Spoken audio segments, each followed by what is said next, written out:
So I'd like to welcome you either late this afternoon or evening, depending on your geographic location, to the counseling table roundtable, our first webinar of a series of webinars about diversity, equity, and inclusion in the counseling profession. My name is Allison Leatherman, and I am a doctoral candidate at Oregon State University. And I'm so pleased to be the facilitator of this webinar today. So just by way of welcome, the Counseling Roundtable is a global collaborative community dedicated to creating space for professional counselors to co-create and develop excellence in advocacy, leadership, research, and supervision. And we are just so pleased to welcome Dr. Barrio Minton as our first presenter in this four-part series to share her experience and expertise about diversity, equity, and inclusion in counseling leadership. And so Dr. Barrio Minton is a professor of counselor education at the University of Tennessee in Knoxville. She is the founding editor of the Journal of Counselor Leadership and Advocacy. She is the past president of Chi Sigma Iota International and past president of the Association for Assessment and Research in Counseling. She is also the most recent, as of a few days, if my understanding, or weeks, past president of the Association for Counselor Education and Supervision. And she is also a fellow with the American Counseling Association. So welcome, Dr. Barrio Minton. We're so pleased to have you and to engage with your presentation. Thank you, Allison. I am glad to be with you in what is evening for me.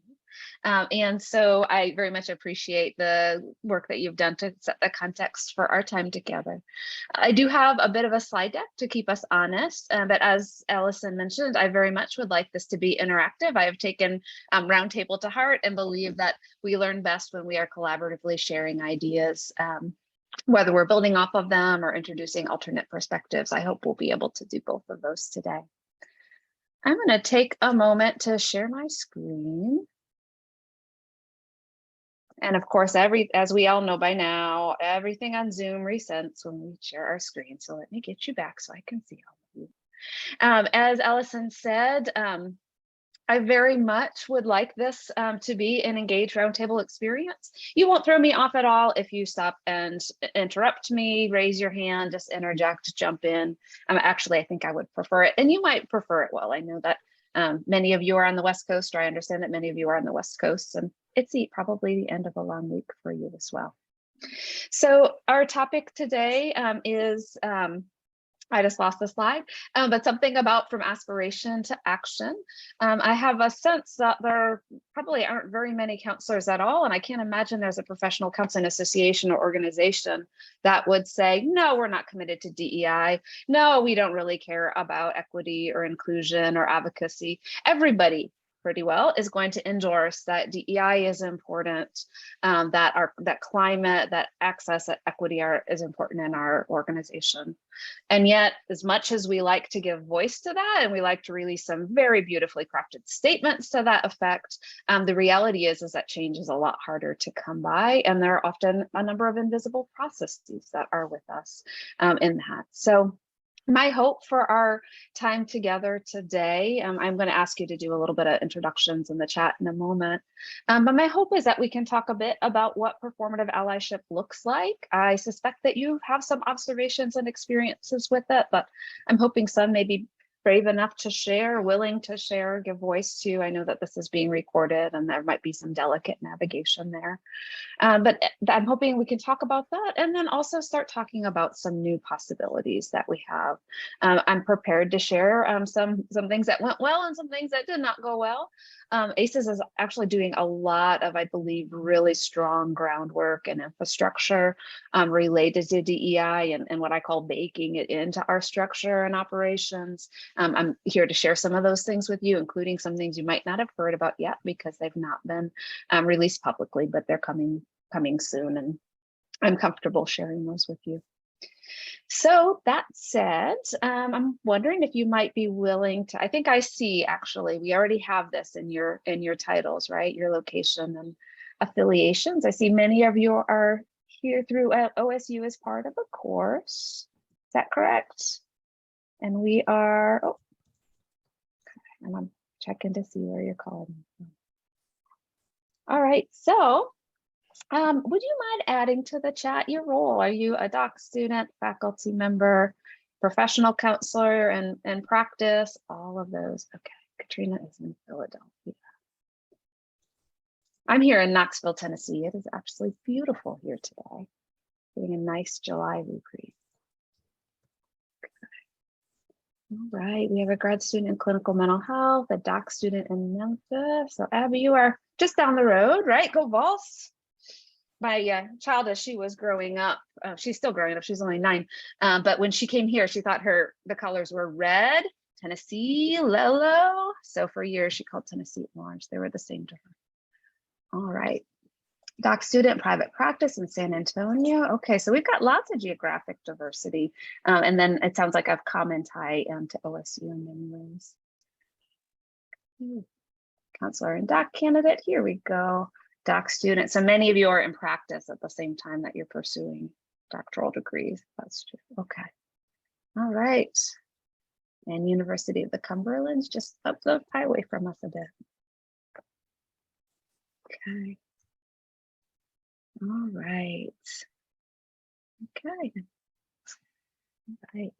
And what got you here tonight? I know you have a choice, even if it's even if it's mandatory fun for some coursework. What got you here to this conversation tonight?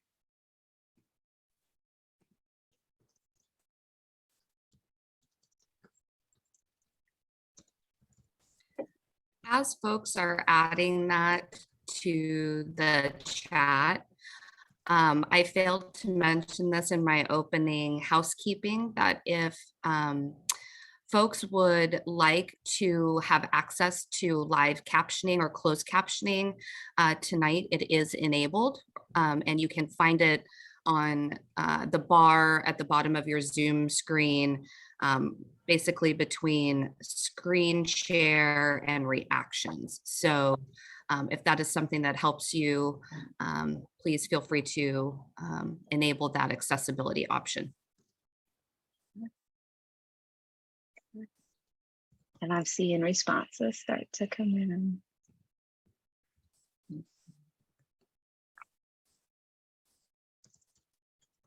Okay. So we've got someone who's a member of several social justice committees and felt that it would be essential and informative. I hope so. I suspect that you will also have things to contribute to this, Tara or Tara, I'm not sure. Okay, interested in consultation. Yes, a nice little skill set that we have as counselors and counselor educators, helping other organizations realize their potential. And yes, getting beyond the statement we put on the website and the things we roll out when yet another hate crime occurs, yet another injustice occurs or is legislated. Okay, that's coming from a class. Okay. Okay. So a question about what higher education institutions consider DEI. So we have some different definitions, very different definitions sometimes. I felt that in my leadership experience as well. It's sometimes we're using similar terminology, but we're not talking about the same things. We may even find that among us here tonight, and that is okay with me. I hope you'll speak out and point it out when you're comfortable doing so. Okay. All right. A passion that's a snapshot in time, right? And then it kind of ends there. It falls flat until there's the next opportunity for a snapshot. Okay. All right. And also on some committees. Okay. Oh, Abby, you're a UTK alum. Okay. And here with Dr. Field, who I saw. Well, oh, I see this picture. All right. I really appreciate when I saw you check in, I appreciated hearing or seeing a little bit about your experiences. I have a sense that we have a group that is rich in experience, and so both in terms of the counseling profession and in terms of counseling practice, and then also at different points in your process of your counselor education journeys. Right. Yes, good to see you, Tom. Okay. So I will move us forward. So one of the prompts I got early in this process was to share a little bit about our leadership story and philosophy and skill.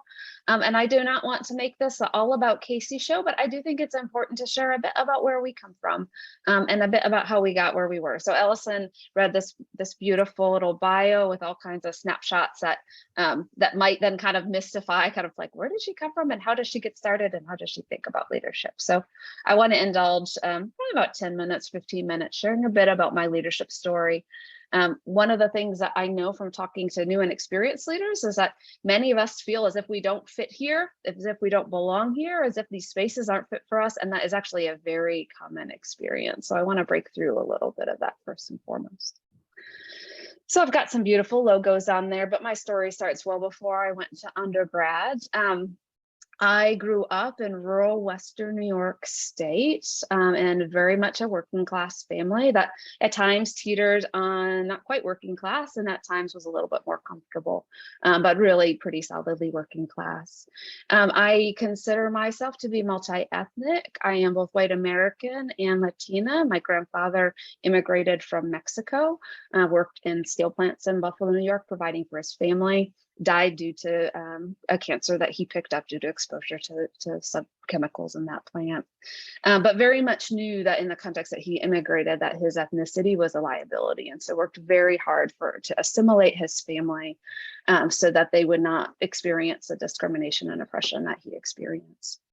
So what that means is I was a little bit later to come into my racial and ethnic identity because I was taught it was something to hide and something to not be discussed. In that context, I'm first gen college student. So my mother was a bookkeeper. She's retired now. My dad worked on school buses. I had a couple siblings, worked in a rural area, and was very much just focused on kind of practicalities of everyday life. At the same time, I didn't quite fit that. I asked more questions than most people in my world tended to ask. I saw things that didn't seem right and I asked about them, pointed them out. People got uncomfortable about them. And that kind of started me on my trek into higher education. I went to St. Norbert College in De Pere, Wisconsin. Completely random story how I got there, and I won't tell you all the details of that other than to say I was a scholarship kid. It was more affordable than living in my grandparents' basement and going to local state school, which is what was the plan for me. And at St. Norbert College, I had really the privilege of having a couple people take me under their wing, including a professional counselor who was very interested in wellness, very interested in social justice. I think saw that I was lost and worked to form. She introduced me to relational cultural therapy before RCT was a really big thing. And so had the opportunity for some mentorship that I believe was really transformative for me. Also had the opportunity to do some work in a campus women's center, always worked my way through my programs. And so in that, I got my first taste of social justice, my first taste of mentorship.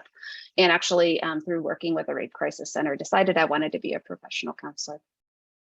I found my way to UNC Greensboro. Again, was incredibly fortunate to have a mentor who actually worked with most of our minoritized students and also worked with most of our first gen students. You may recognize her name. Her name is Jane Myers. Jane also, I think, saw that I was lost, took me under her wing and would do things like tell me what meetings to go to at a conference, stick a lunch ticket into my bag and say, I paid for it, you can't waste it. And then I was horrified to see how much she paid for it. So I had to, of course, go to those events, but had some opportunity again to start seeing a little bit more of the inner workings of the counseling profession. We'll talk about social capital in a little bit. I'm telling you a story that is very much laden with social capital, even though my initial roots did not have a whole lot of social capital. And at UNCG, I began to learn a little bit about CSI, had the opportunity to engage as a student leader in our chapter, engage in their Leadership Fellows program when it was pretty well brand new.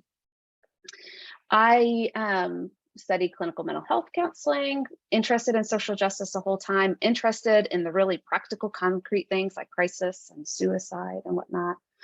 Found myself in a faculty position at the University of North Texas, where I worked as an assistant and then associate professor for about 10 years. At UNT, I think I had a couple transformative experiences. One was the opportunity to work with our chapter of Chi Sigma Iota. The other was the opportunity to start teaching courses in multicultural counseling. I arrived, they heard my name, they saw my skin and said, here you go, you're teaching this course. There was never a conversation. I taught it about 25 times while I was there. Learned a whole lot about myself, about our students, and about our profession in that experience for sure.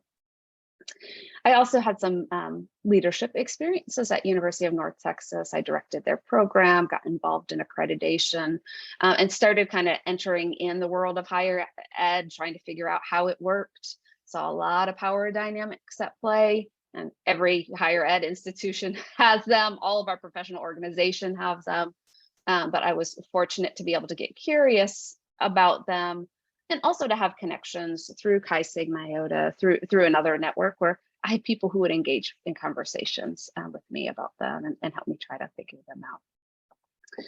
It was during that time that I got a little bit more deeply involved with Chi Sigma Iota. It started as committee work, working in mentorship of their Leadership Fellows program, a couple other committee things, and eventually was nudged to run to office.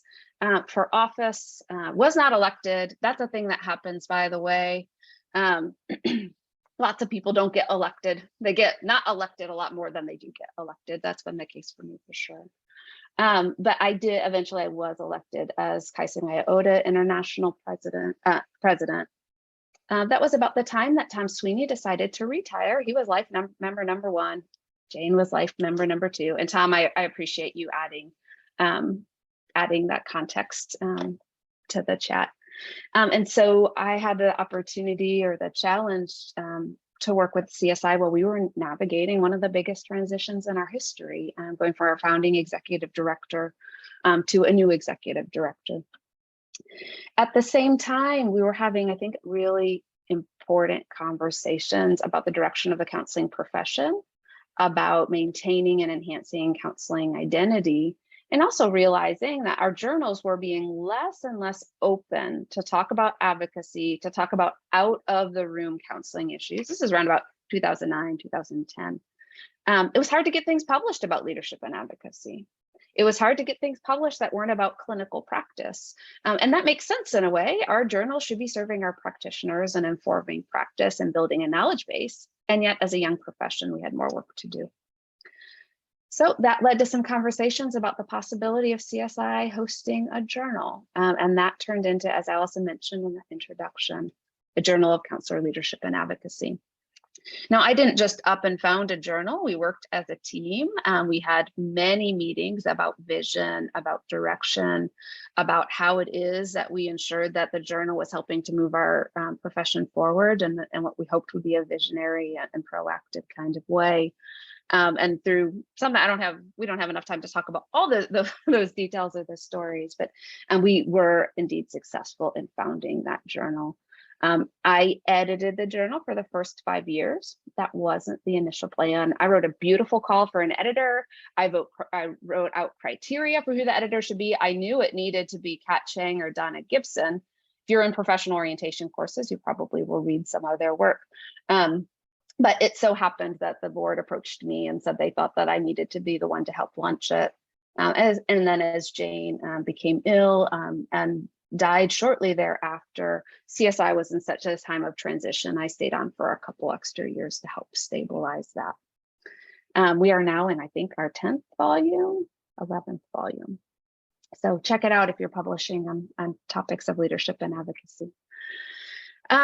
In terms of some other pieces of the leadership story, I had the opportunity also to work with the Association for Assessment and Research in Counseling. That's where Dr. Field and I first met. We were also undergoing some transitions. ARC had, it was called, it had a different name then, Association for Assessment in counseling and education, I think. I should remember that. I was there when we changed the name. But it had a reputation of being pretty stodgy, being incredibly traditional, being hostile to qualitative work, and not really being an open and inclusive kind of place. I see your camera comes back on. You're welcome to jump in at any point in time, Tom. But I think you remember that history. You remember that, right? You remember that everybody wore all suits and were incredibly formal and all the things. And it just didn't feel like a place that would be inclusive of anybody who wasn't a kind of mega quant head who could wear a suit and carry it well. Yeah. And so we actually, oh, Tom, you, yes, that was a bit ago, wasn't it? I just saw your comment pop up there. Yeah. I won't claim single-handed responsibility for ARC's transition, other than to say we set out to make ARC more inclusive. We set out to make ARC a place that people could go to learn about assessment, to learn about research methodology, a place where qual work was welcome. Not everybody agreed with the changes, but I think we made some meaningful changes, and I'm proud to see where the organization is today. They, by the way, I think single-handedly invest the most in returning money to members by way of scholarships and grants. We were able to negotiate some journal contracts during that time in a way that brought kind of a windfall to a small organization. And they turned back around and they put it in sponsored scholarship. And as we had our great racial reckoning the great racial reckoning that wasn't of 2020, they turned around and said, okay, here's $20,000, here's $30,000. Let's do research related to racial injustice. We're going to fund it. And that's what they have continued to do. So I'm very proud of them. Roundabout in the middle there, I had a baby. The rest of that's all kind of a little bit fuzzy. We decided that maybe for quality of life, we should move to Knoxville, Tennessee. And that's I landed at University of Tennessee, Knoxville in 2015, where I have continued to be.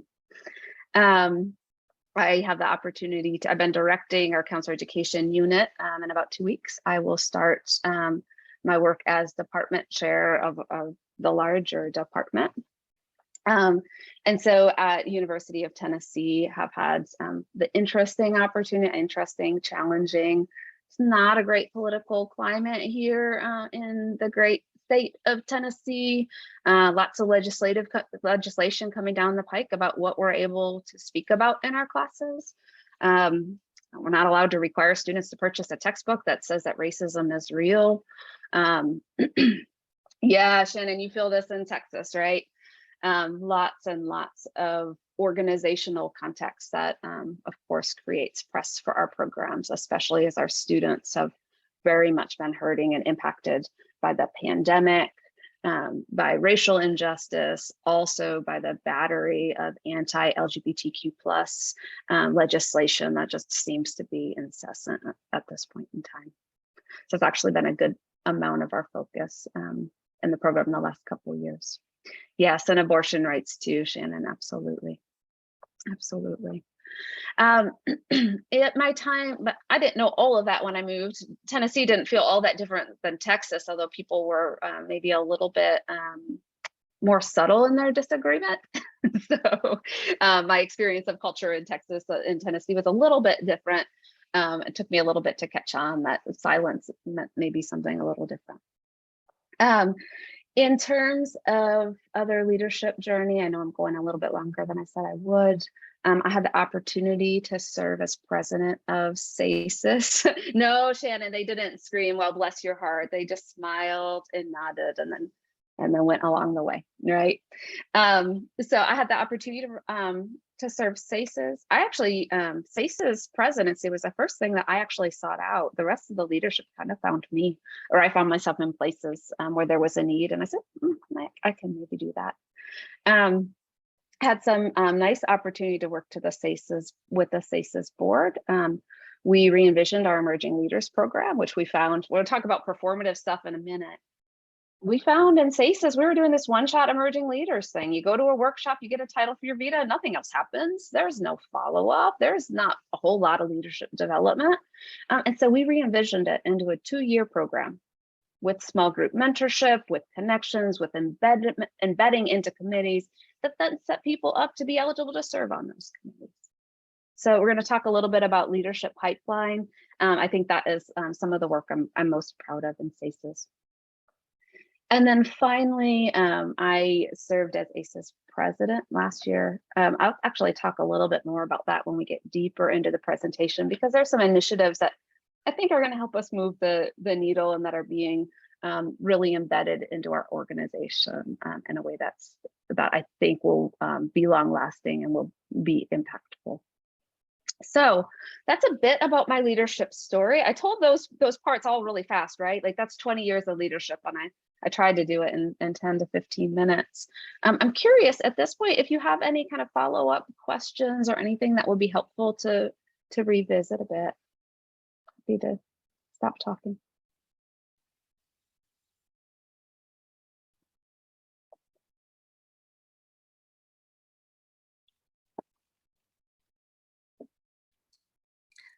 I have a quick question for you. Sure. A theme that I noticed in your leadership story was around mentorship and mentors. And I was wondering maybe if you could, it sounds like mentors found you and really supported you in your growth as a professional counselor, as an emerging counselor educator.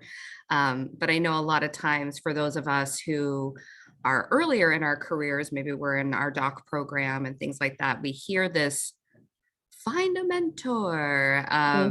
So I was wondering if you might have any thoughts around finding or identifying someone who, how to seek mentorship, I suppose.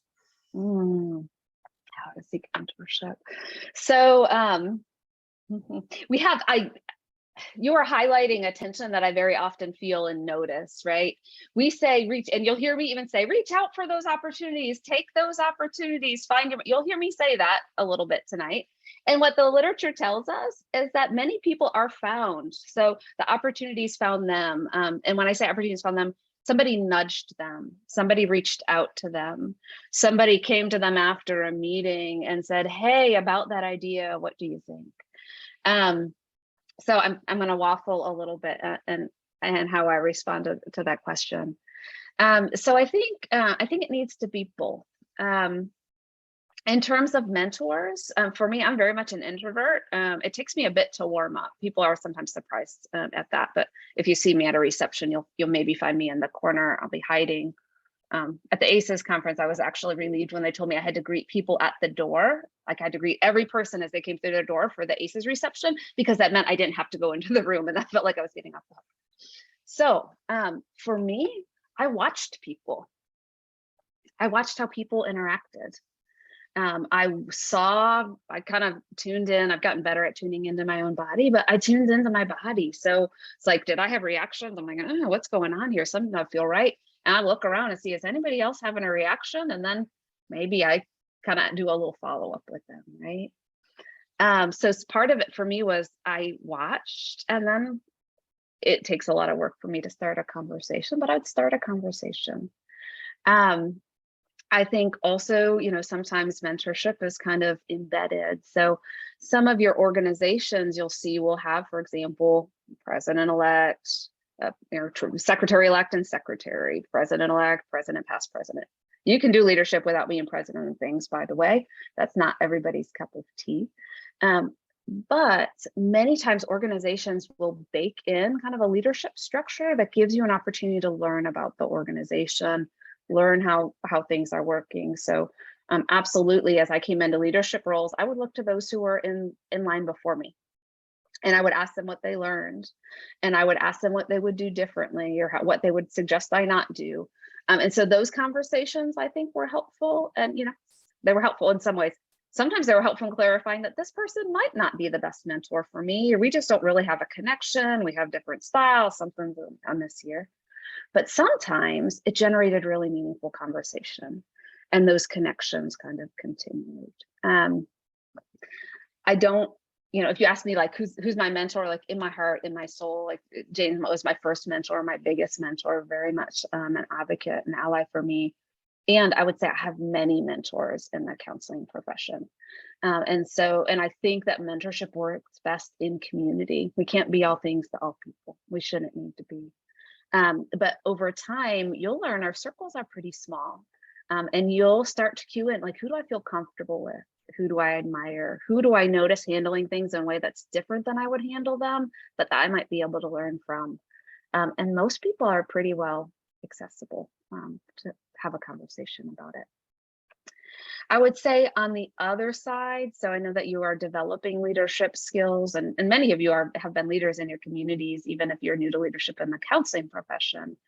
But I would say, we also have a responsibility to kind of reach back. So, for example, if I was president of ARC, I don't know, Tom, when were we there? It was a while ago. And my baby was 5 weeks old at my president EC meeting. She was there on a balcony with my mother. But 2012, 2013, yeah, that was about then, right? It's a little bit ago. But so I monitor who's coming up in ARC leadership. And as kind of, clocks change, or, as people transition, I can reach out. I can say, hey, I see you're taking this on. I'm here. Right. So I think it's both a reaching forward in terms of seeking mentorship, just creating space to be together, but also kind of an intentional looking back, and making sure that those who are following behind us also feel seen and supported and valued. I don't know why I'm getting a little choked up talking about it. When I first stepped into ACES on the first day of my ACES presidency, I received a number of messages from people I wouldn't have even thought it was on their radar. And there were messages of encouragement, of, hey, reach out, I'm here to talk. There might be some things that are difficult to navigate this year, I'm here. And that was incredibly important to me, for feeling a sense of community and connection, and realizing that this is a whole lot bigger. So I don't know if I answered it directly, but I hope you're getting a sense. Just if there's a lot more ebbs and flows. Yeah. Thank you very much. Yeah. So, how do you navigate advocacy with that? Shannon, I think I want to know more about your question. So some of the bless your heart people. I don't know that I want to say more about my question. That's okay. But just being in Texas, some of the organizations and conferences and things that I've attended versus like my involvement in the NBCC Foundation, two completely different experiences. And so I want to be a part of advocacy in my local area. And it feels like pulling teeth, because then when I'm at something like with the NBCC Foundation, or even elements of NADAC, the Association for Addiction Professionals I'm involved with, I feel more connected on the national level. Like I'm just kind of like a queer hippie and weirdo, and I feel like that's where my weirdos are. And I find myself more frustrated in the local and state stuff. Okay. I hear you. Like which I know part of my role is to educate, but it's like when it's on deaf ears, how's that sustainable? And maybe it isn't. I appreciate your courage and explaining that a little bit. So I will, I have here on the screen places where I had an opportunity to serve, and I served. I've got a slide, I don't know, a few down the road, where I said leadership should feed your soul. We are most often going to be doing this in a volunteer capacity. Sure, my institution allots, like, I don't know, a couple hours a week of my time to a whole bucket of service. the service I do well extends the time I'm paid for, right? So it should be within our passion. It should feed our soul. And I think it's also important to find our people. And I know that there is a bit of a risk of being like, just leave them behind. They don't want me there, right? And I can speak for myself. I tried very hard to break into state level leadership and was unsuccessful. There are some national professional orgs that very much align with my interests and passions and have consistently turned me away when I've gone knocking at their door. And so, so I hear you.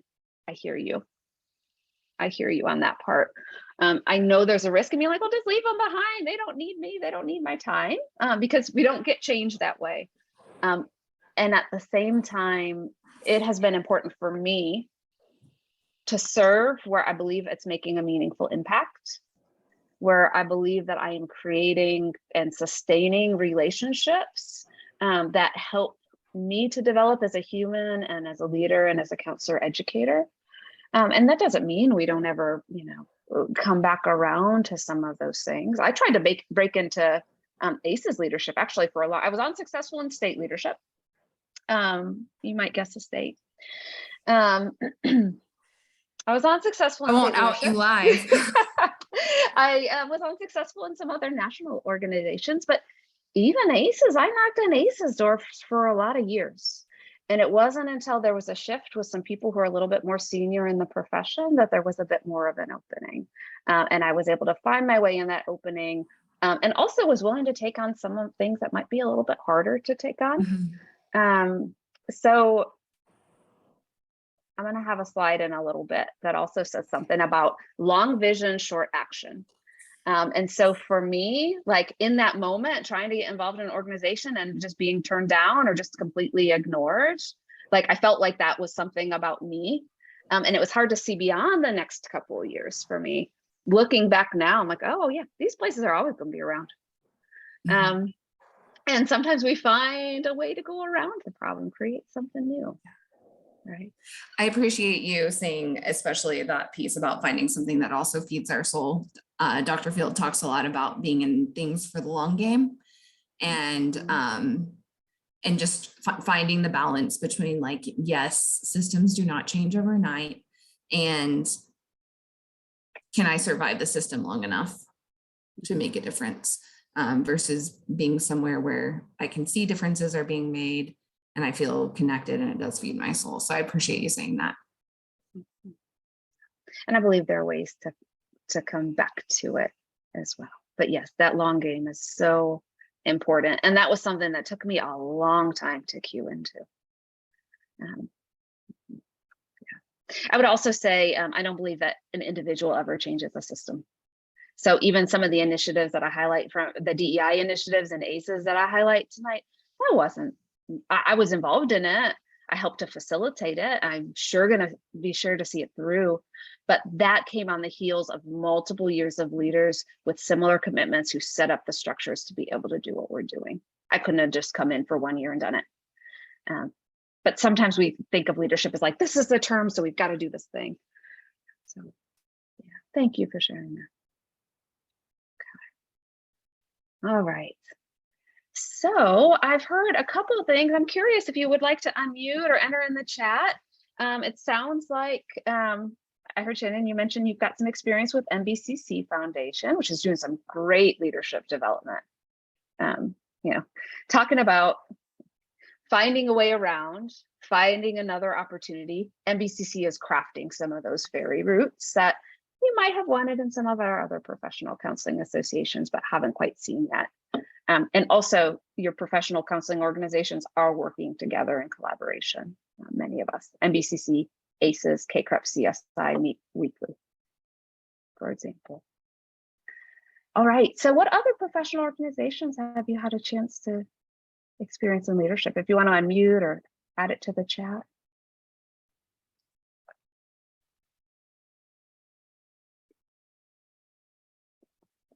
CSI folks, I saw some nods when I said CSI. Or are you a bit early in your, okay, the Oregon Public Health Association, NBCC Foundation, okay, Minority Fellowship Program. Ah, yes, great work happening at NBCC. talk about returning money to the counseling profession too. Yeah, investing, like putting our money where our mouth is, right? Following up with our values.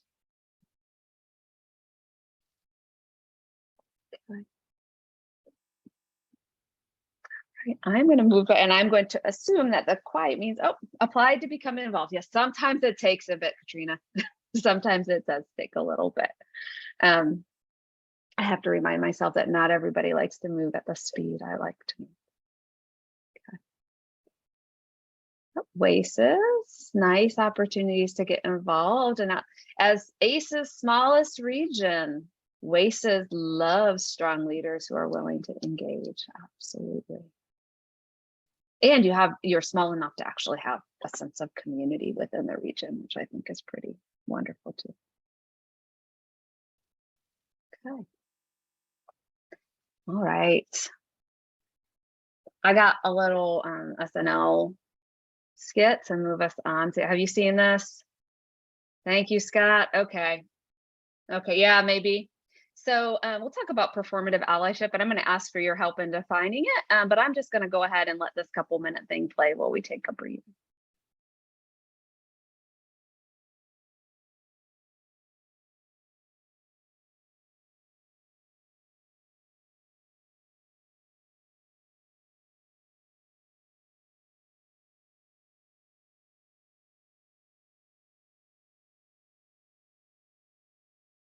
Okay, so hopefully a little comic relief for you, right? The toilet scene. All right, so what does performative allyship mean to you? Or look like to you? Yeah, feels fake, feels very transactional and genuine. False. Okay. Temporary. We share the story, we make the statement, and done, right? Hands washed in the moment. Yeah. Okay. All right. So since they're doing it to feel good about themselves, I'm a good person, we're an organization that cares, but at the same time, there's not action behind, right? Okay.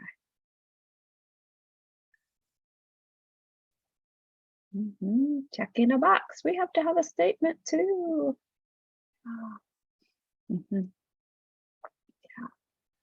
Yeah. There can be also a disconnection from community. I think that's a really important piece, right? Okay. All right, so I see a lot about not being genuine, authentic, not making that connection to action, right? And temporary. I imagine that you have experienced things from our counseling context that have played as performative, are performative. And I understand the kind of the delicacy of in a recorded webinar naming those out, but we don't even have to name the associate. You can if you want, but don't have to name the associations to share whether you've experienced that or how you've experienced that, even in counseling associations, workplaces.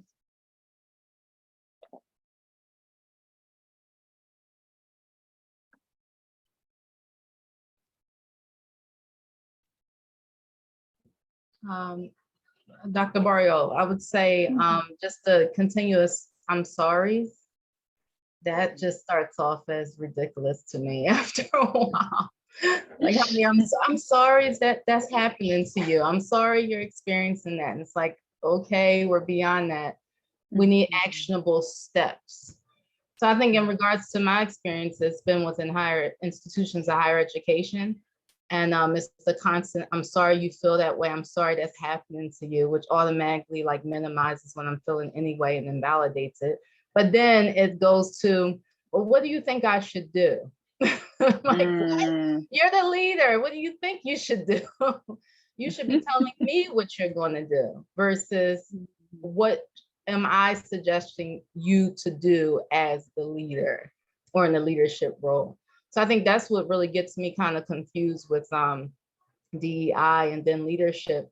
They're always asking, what do you think I should do? And it's like, what do you mean? That's what does that mean here? Like, I'm totally confused by that. So I would like a clearer understanding on that. If they want me to tell them what to do, then why do you have these missions and statements and policies and procedures if you supposedly already figured it out? So I'm confused by that. Mm-hmm. Seems like they're just abdicating responsibility. Smooth over the feelings, make it sound nice, hunt responsibility, and kind of let it fall.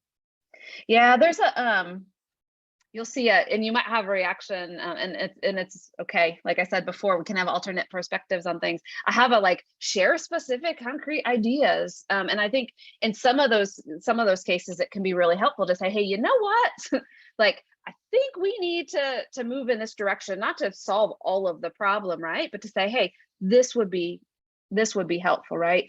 But at the same time, to not remove the leaders from. So how do leaders hear feedback, hear experiences, and integrate responses to them in a way that's responsible, but also doesn't assume experiences without having conversation, right? So it's kind of delicate. For me, it's a delicate navigation of hearing, being proactive, and not just charging through when I might not fully understand something. Both of those. Yeah, but lots of the surface level kind of initial, so sorry, and then it goes, right? Yeah. I had a meeting with somebody following our conference, and there was a good degree of frustration. The issue was around disability access, and there was a good amount of frustration. And in the conversation, it said, the person said, I have shared this feedback with the leadership after the last 2 conferences. Right?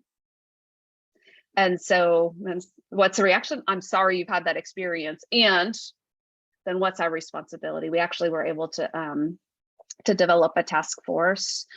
We've got some really specific things happening for our next conference to try to get new structures into place. But here's somebody's like, I share this every time and it goes nowhere. And that speaks loudly, right? And no one had passed that information around to me. Right. And so it's like, okay, well, how do we get this? How do we get this kind of nudged along? Yeah. All right, Shannon shared somebody's kept on staff. That's the token female of color, that was in quotes. So we're going to check some boxes, but we're not going to attend to student experiences and needs. I have seen some of those dynamics in counselor ed programs as well. Especially as we talk about racial inequity, LGBTQ plus community, and sometimes we can have microaggressions and aggressions, right? Abuses that are very, very blatant abuses, that are very much kind of flying around within our context and sometimes not touched out of fears of confounds, maybe. Yeah. Okay. Okay, Shannon, thank you for sharing that experience. So who's disabled? Who's disabled enough? Who's a person of color enough? Who's diverse enough? Like, so some of that dismissing of identities and experiences or not recognizing. Absolutely. Okay, I have another story here. Excuses, right? Excuses, reasons. Being busy, missing deadlines. Yeah, I was in an organization that forgot to implement a diversity scholarship. Just forgot. Yeah. Yes. Oh, you're muted. Okay, sorry. I just want to chime in. I was listening into the conversation. I think this is where it would be a good place to think about. I was reflecting on, I think whether it was Shannon or somebody else is talking about like, I'm sorry, or what. Trina. This is, I think there's on one hand, that is the kind of communication training that we have done for ourselves, that this is how we assume that apologetic position, and this is a way to say it. And also the other thing too, that I think, if I'm correct, I'm thinking about servant leadership, people who come with a servant leadership stance approach. They would invite other people to actually provide suggestions. They will want to empower to them. from that perspective can come across actually they want to empower the other person.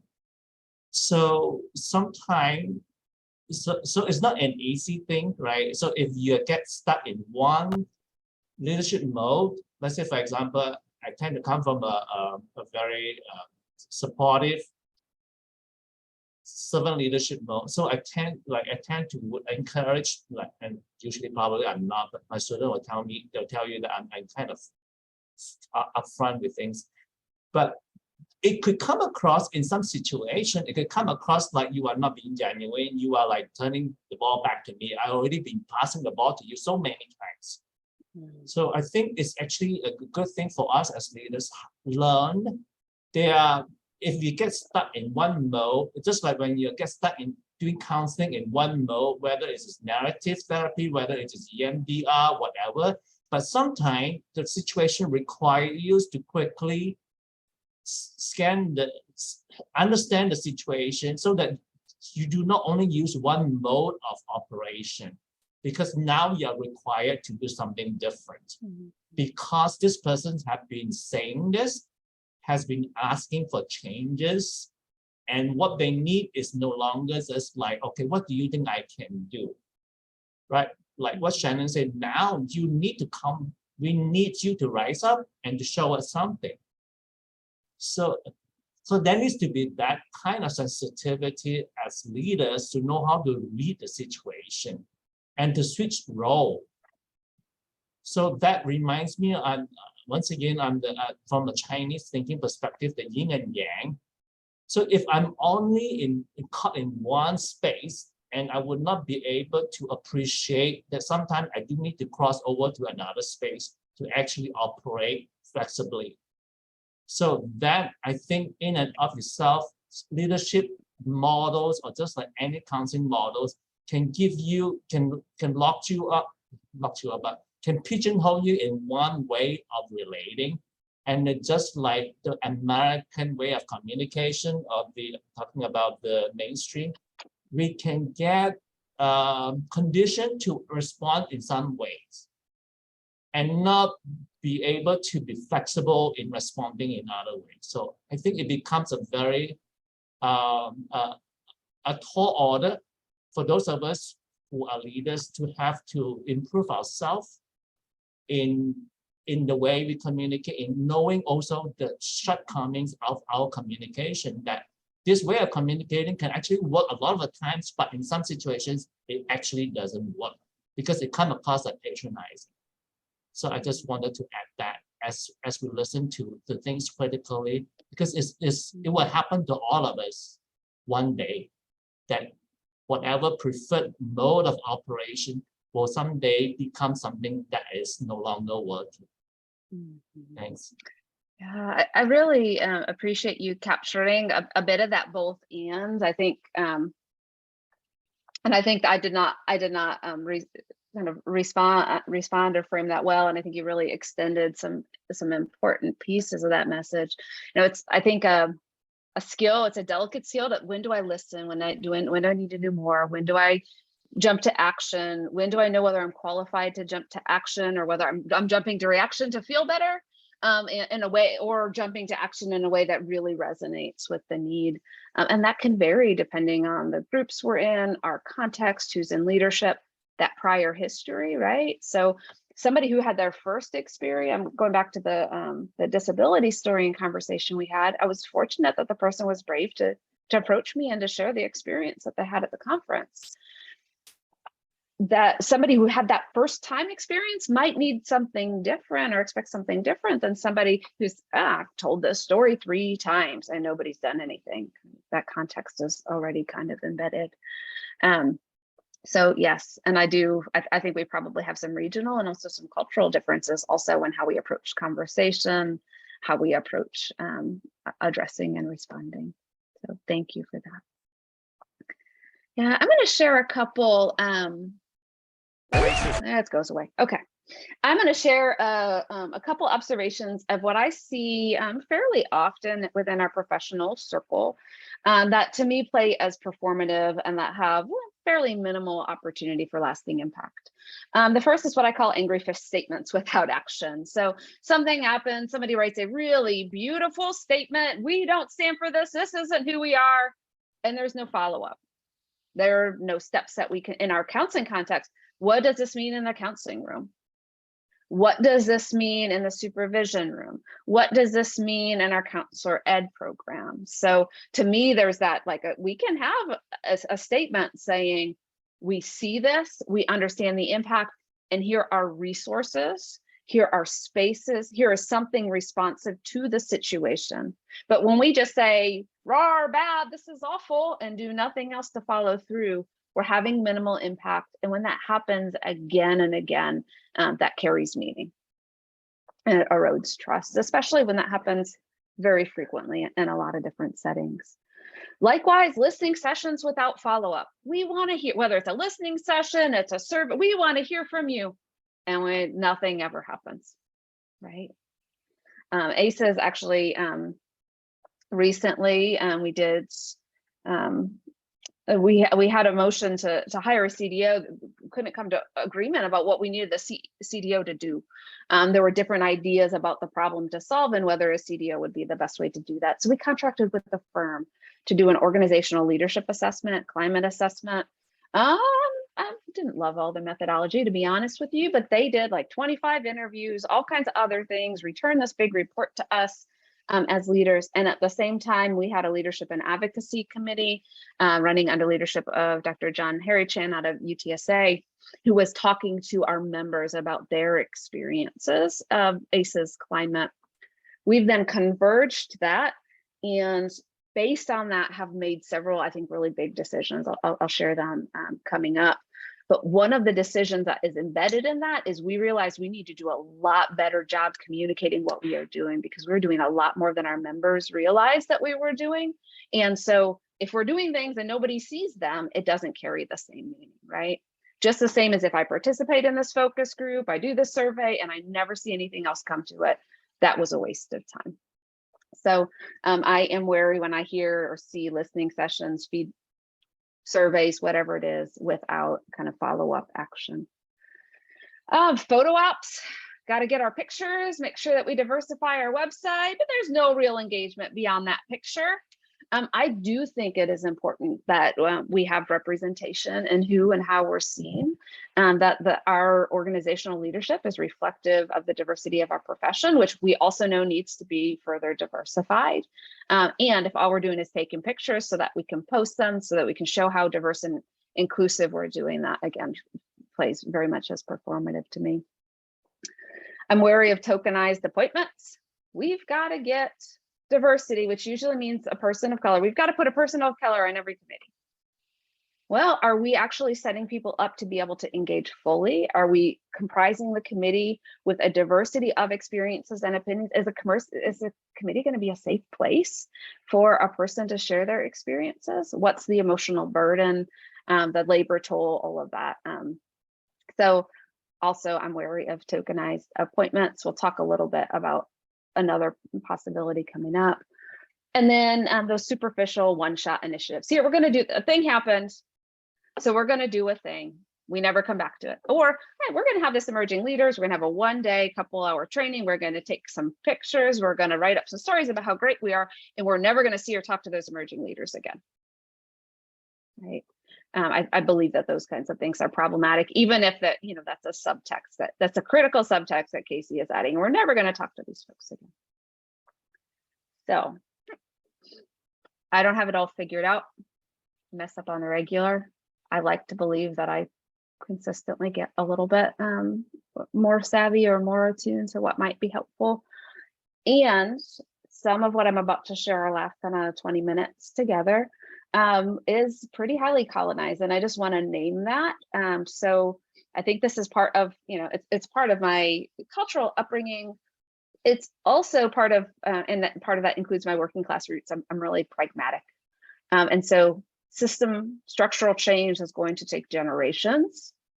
Leadership change takes years. And so part of what I'm going to share with us are some kind of more immediate strategies for getting that ball rolling. And part of what I'm going to talk to is learning how to work within the system, which is a colonized system and it's an oppressive system. And I just want to name that out front and let you know that I'm aware of that. And I'm also aware if you want to say, hey, well, wait a minute, how about this other better way? So for most of you who are new to leadership, so I want to speak a little bit, we already got to some of these points, but speak a little bit about my hopes and encouragement for you, especially as those of you who are carrying or shared minoritized identities, some things that might be helpful in navigating the leadership scene early in your careers. And then I'll spend about 5-10 minutes here. And then I want to spend the rest of our time talking about some things that I hope our professional organizations will be doing, some things that I hope that you will encourage our professional organizations to, or some things that you might carry with you in terms of embedding DEI into our organizations.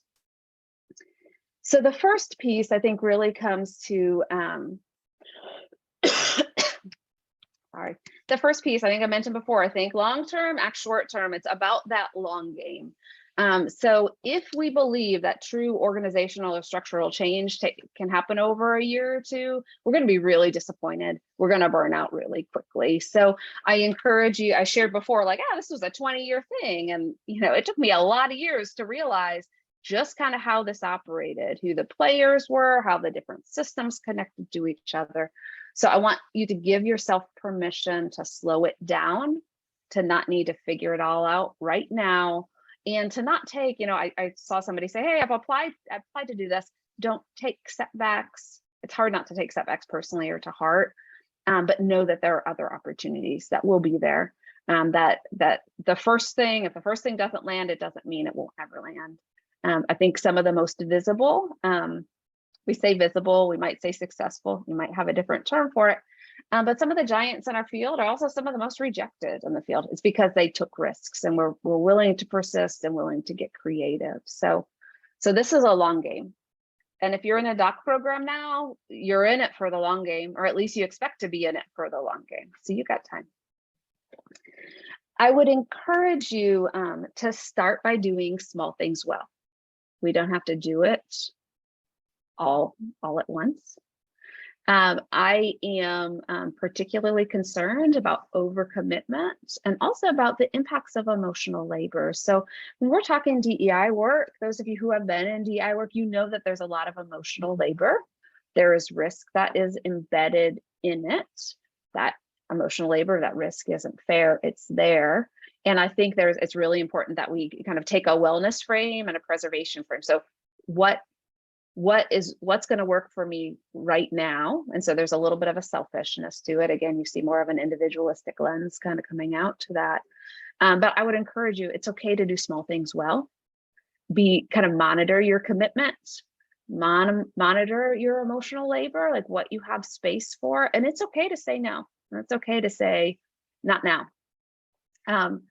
We are actually seeing a lot more of that, I think, in COVID era in context of people turning down opportunities.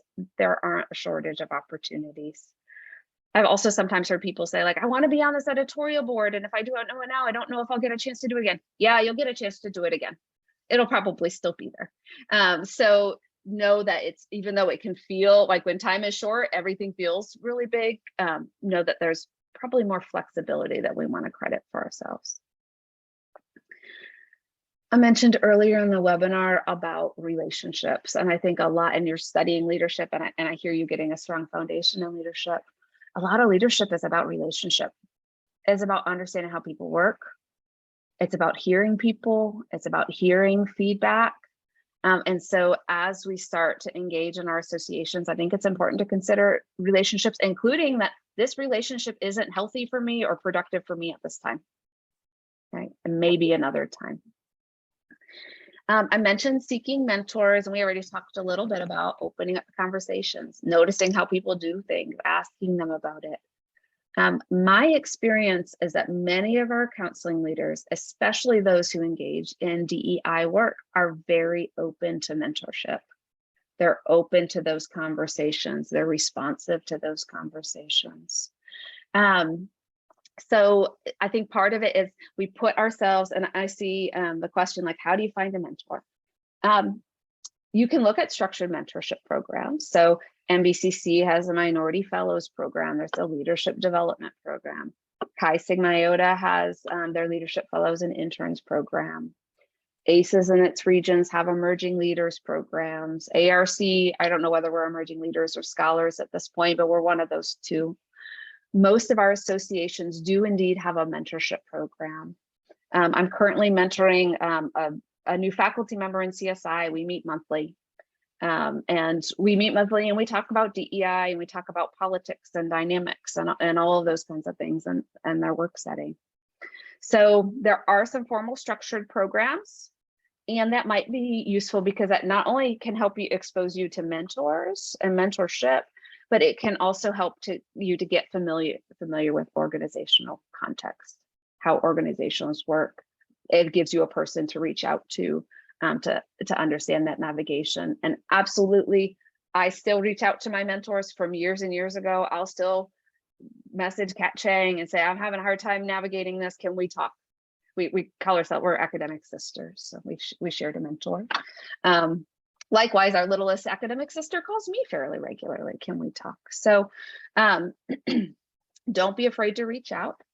Don't expect one person to do it all. It doesn't have to be like you found your person, the mentor. I might find mentorship and scholarship one place and leadership a different place, and understanding like bigger organization politics somewhere else. So listen, approach people. If they don't respond or shut off, well, that's good information.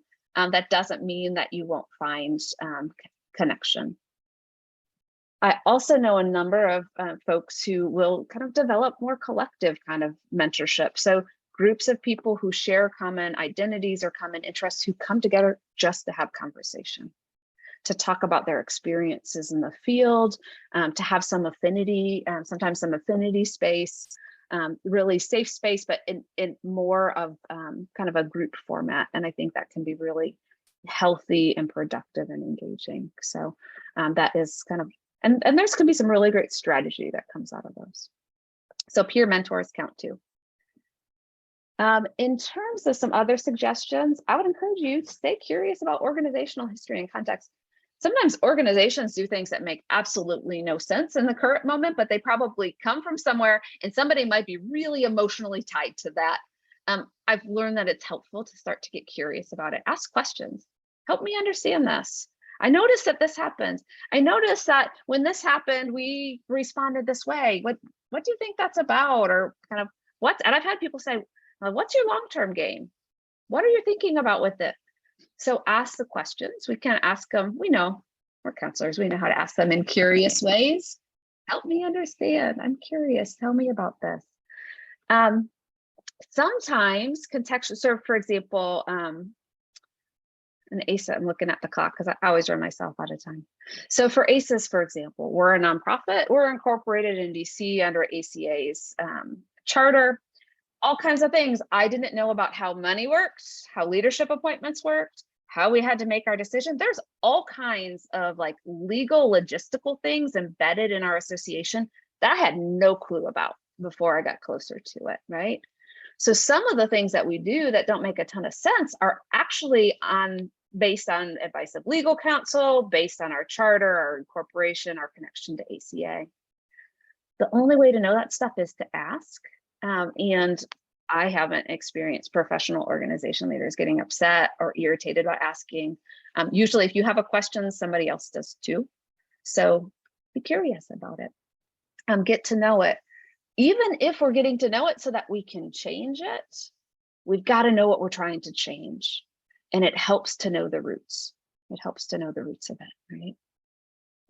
I also get curious about those things that strike a nerve. If it annoys you, if it makes it angry, what's this about? Where is it coming from? Who's involved in this? And maybe what is it about me, right? So some of that is like, why am I getting upset up here? What's going on for me that I have a reaction in this way, that I'm getting defensive in this way, that I'm avoiding this conversation? So I think it's also that curiosity is important there.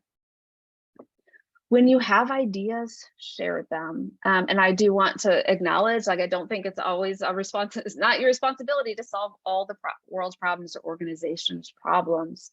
And it's important, I think, if you're wanting the organization to take some action or have some movement, to share, hey, this is a problem that I think needs solving. This is an area where I've got concern or feedback. Or, hey, I'm wondering if there might be a better way or a different way. People get reactive to better. It might be if there might be another way to feed our leadership pipeline. I wonder if, what would happen if? So spitball some ideas, bring those ideas up. Sometimes we've got, even if we're voicing a concern, we've got a kernel of an idea in our mind about what might make it better. I would encourage you to be brave about sharing those. And I think this also goes back to relationships and mentors. So as we get to know each other, as we develop our relationships, sometimes I'll cue into something and I'll go to a mentor, I'll go to somebody who's familiar with the organizational context and say, hey, I'm noticing this. I'm thinking about suggesting this. Do you have any history on that? Do you have a sense of how such and such organization or such and such person might respond to it? Right? And sometimes I've had people pull me across in the hallway and say, hey, I've got this idea, but I'm really anxious about bringing it up. I don't know if it's my place to bring it up. Here's the idea. And I'll say, I can find an in for that. Right. And so sometimes those with whom you have relationships or your mentors can be the one to carry the idea forward. Right. So behind the scenes conversations, hallway conversations, they can come back in. So if you're thinking, I'm too early in my career, I'm too emotionally involved, I don't have the energy to see this through, whatever it is, there may be others who are willing to bring that forward or have the positionality to bring that forward. So encourage you to see that as an option. And then my last hope for you as a new leader really is to fuel your soul. So go those places, and we do need to change our organizations consistently, proactively, to be more responsive, to really truly embrace DEI, not just the fist statements and the one-shot deals, the angry fist statements and one-shot deals. And if you're investing your time and energy, it should be with an organization that has a mission that resonates for you, that have people who help you to expand your thinking, to feel more whole, to feel more connected. And if that organization or that space is grinding you down, it might not be the place for right now. And it's okay to let something go for right now and find another way through or around. So a few suggestions about possibilities. So what might land differently? First of all, this is not specific to DEI, although it connects. I think it's really important that with our organizations, we stay on mission. If there's a problem with the mission, we change the mission of the association. So when I say stay on mission, I've seen a lot of counseling organizations that are forgetting to talk about counseling and counselors lately. And I think part of that is wanting to be so responsive to current context that we forget that we're in this to help better prepare a workforce. So Casey's pet peeve, can we always tie this back to counseling and counselors, right? And some of that might be attending to the wellness of our counselors so we can keep going back out into the field and doing really hard work and hard context, but stay on mission, please. Okay, so what I would like to see us doing, and I'm not going to have time today to tell you all the ways I'm seeing this come out, but codify or bake in, we call it baking in DEI commitments. Let's make sure that attention to DEI is in our award criteria. It's in our grant criteria. It's in our program criteria or descriptions or whatever it is, bake it in. I'm really leery of a diversity committee. I don't think a diversity committee transforms an organization. Might be advisory, might be really important in an advisory way, but how do we bake in DEI commitments? We evaluate whether we're going to fund a project with an eye toward DEI. So, and that doesn't mean that it has to be exclusive to DEI. It can be that DEI is a part of a greater whole, but let's build that in. I think we also need to have DEI commitments reflected in our financial investments. So let's put our money where our mouth is. For ACEs, what that looked like this year, we had a $10,000 conference diversity fellowship program last year, just on ACES conference years. We're extending that to hit on the regional years. You can apply, so you'll have the opportunity to apply for ACES diversity conference scholarship. It's $1,000 funding, I think. There will be 10 of them, or it might be 500 at $200. I'm not sure. Or I lost it. 20 at $500. But that will support regional conference attendance. Also, ACES has increased student support with very clear DEI commitments and criteria in there. We went from 15,000 to 25,000, I believe, this past year. ACES also has a newer financial investment strategy. And we were very specific about the organizations and the values of the organizations in which we were investing members' money. Okay, so as an example of baking in, I think a lot of people don't know that, right? Like, we didn't say, hey, when we went out and we invested in this plan to put our couple $1 million to, people don't know that we actually had very specific criteria about what organizations we would invest in. And that had a social justice lens. We bake in by attending to DEI and reporting and accountability, not just in that, like in our awards committee, how are you attending to DEI content and process in your work together, right? Every committee, every interest that we're asking about, and then we're attending to how we comprise our committee or work groups. So in ACES, I felt very strongly that we needed to make sure that we had multiple people on every committee and every work group with DEI expertise and commitments that would then help to amplify the voice and help people to generate new ideas rather than put somebody in the position of needing to carry that load themselves, or perhaps not being heard or seen within the committee operation. I think our organizations need to be working with social capital. And by that, not everybody has the same. So I've shared some mentorship stories, and I know it was not helpful to hear. They just kind of happen if you show up long enough and you are persistent enough. I think they really do happen many times.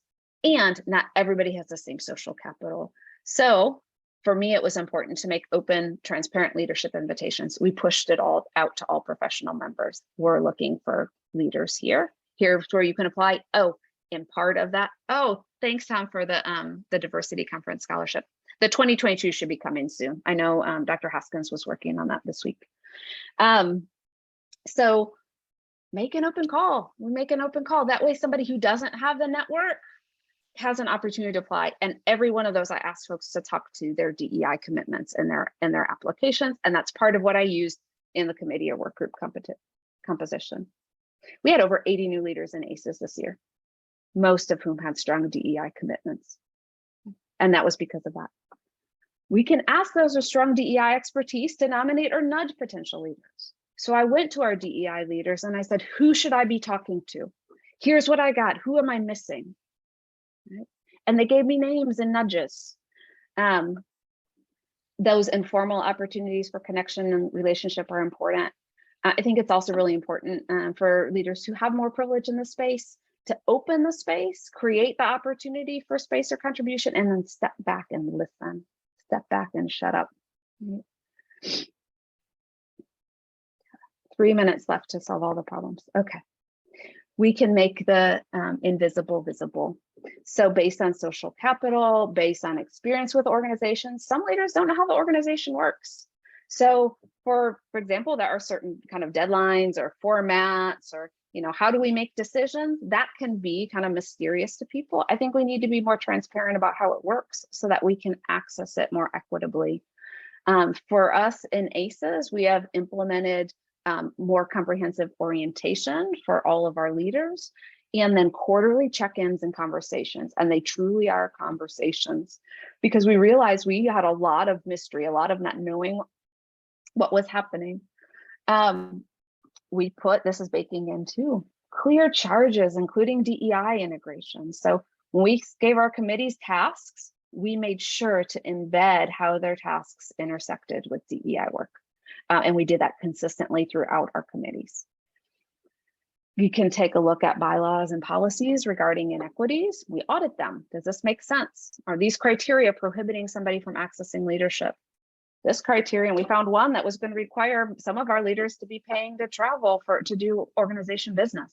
Well, that is a problem. in terms of social class, also in terms of what we know about historical inequities economically, that's a barrier, right? So we just made some policies to remove that barrier for our leaders in June. And we've already talked about climate assessments and feedback. And then also that human element, I think we've talked about that a little bit. I think it's also really important that we name who's doing the work. We name whose idea it was. We credit an idea. If the person's willing to be credited, we credit it by name, and we repeat that, especially for our minoritized leaders, that their ideas are, our ideas are given credit and acknowledged and valued and built on. I think that's so often ideas kind of get scooped up and co-opted. And so another little piece, but one that I think is important. And then finally, I would like to see our organizations really recognizing the labor and contributions, like in letters, for example, kind of unofficial recognitions publicly, make that transparent, put it on the website. So that also our leaders can then use that, whether it's in their promotion and tenure process or another kind of evaluation process. All right, I meant to have 10 minutes and I got stuck.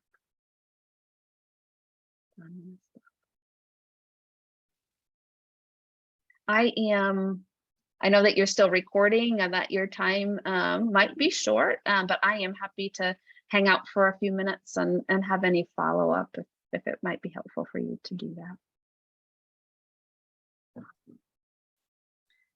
Yes, and if folks do need to sign off, I just want to give a heartfelt thank you to you, Dr. Barrio Minton, for your stories, your self-disclosure, your humility, your candidness. It was a really exceptional hour and a half of learning. So thank you so much for your effort and your time with us today, this evening, wherever you might be in the world.